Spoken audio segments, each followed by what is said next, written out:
I came back to Wuhan on January 10th, and within these 2 months, a lot of things happened.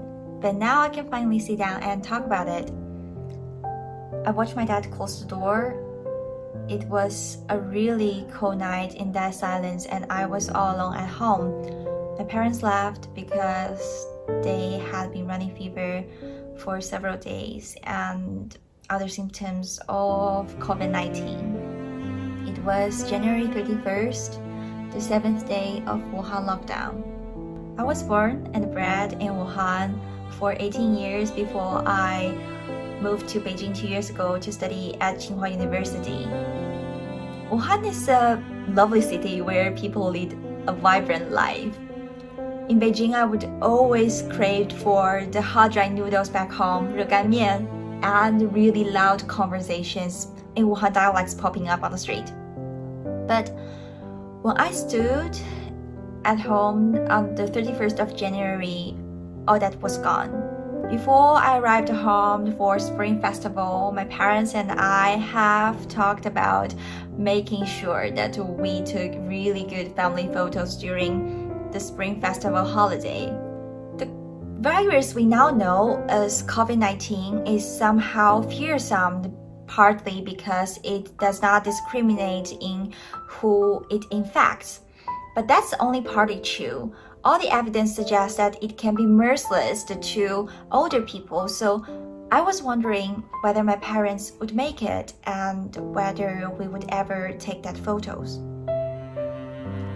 When they left home, I cried the whole night and I hardly got any sleep before I knew that they had settled down in the hospital. This was the first time in my life that I was all alone.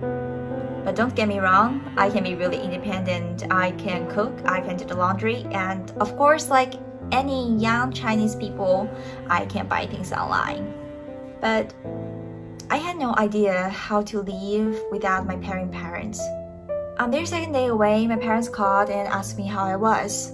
We talked using FaceTime, and the moment I saw my mom lying there with an oxygen mask and my dad could not talk without breathing heavily, I realized that I had to live on my own. The responsibility for our family that lay on my parents' shoulders for years had now passed on to mine. The only thing I could do is to take care of myself and make sure that they wouldn't worry about me when they were having treatment. And this is also the first time that I realized how much I loved them. Over days and weeks, I discovered there are many others who had experiences similar to mine. About 2 weeks after my parents went into hospital, I came across fever and I had to go into quarantine and be put under medical observations for 14 days. Fortunately, my illness turned out due to bacterial infections, but not COVID-19. Not surprisingly, those under quarantine were extremely anxious. On the day I and some other patients arrived, some of us feel extremely uneasy about being totally isolated and began to wonder whether this is where we would die. Everything was hectic. There seems a shortage of medical staff and materials were in short supply. Even though the doctors and the nurses were covered from head to toe, I could see how tired they were when I looked into their bloodshot eyes. They would work a whole day preparing for new patients and seems incredibly apologetic for not having everything that was needed. Most of the patients were really understanding, but of course there were those who were not and complained loudly. But all the doctors and nurses tried their best to deal with it in a calming way. And they are all from other cities like Shanghai and Guangzhou, and some of them are just 3 or 4 years older than me. One thing I would not forget is that one day, apart from our lunch set, we have hot dry noodles.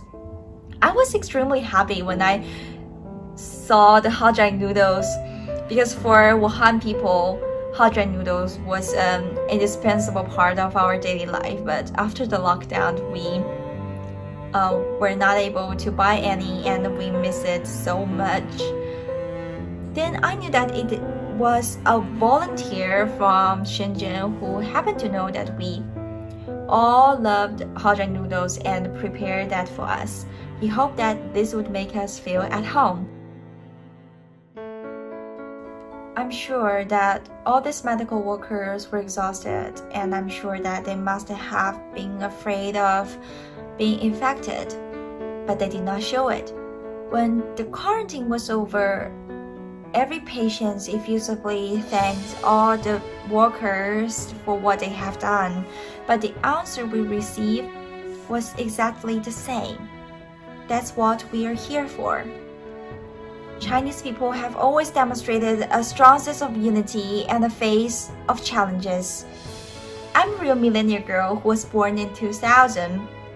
At the age of 3, I could sing national anthem and first encountered the word 万众一心, which in at least one translation is rendered as millions of heart with one mind. At the age of 8, I first learned the meaning of 一方有难八方支援, referring to helps from all directions.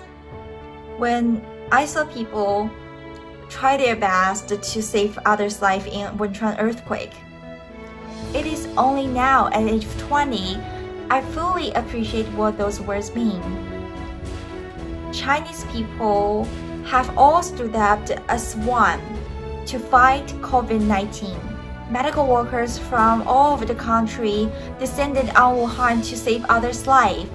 Resources, including food, are sent to the city from all over China, and most importantly, hundreds of millions of people stay at home to prevent virus from spreading.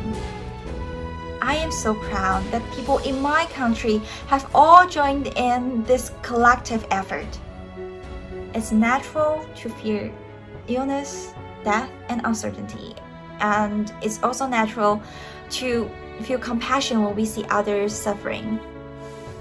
It is the love towards the others that turns the most timid of soul into the strongest warriors, ready to bear the toughest responsibilities and even at the risk of their lives to save others.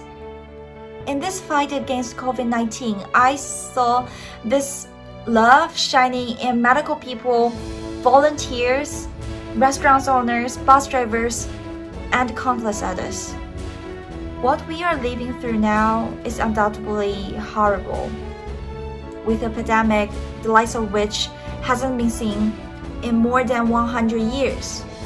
But I still choose to be optimistic, because I see the 万众一心 around the world, that people are working together to try to help others.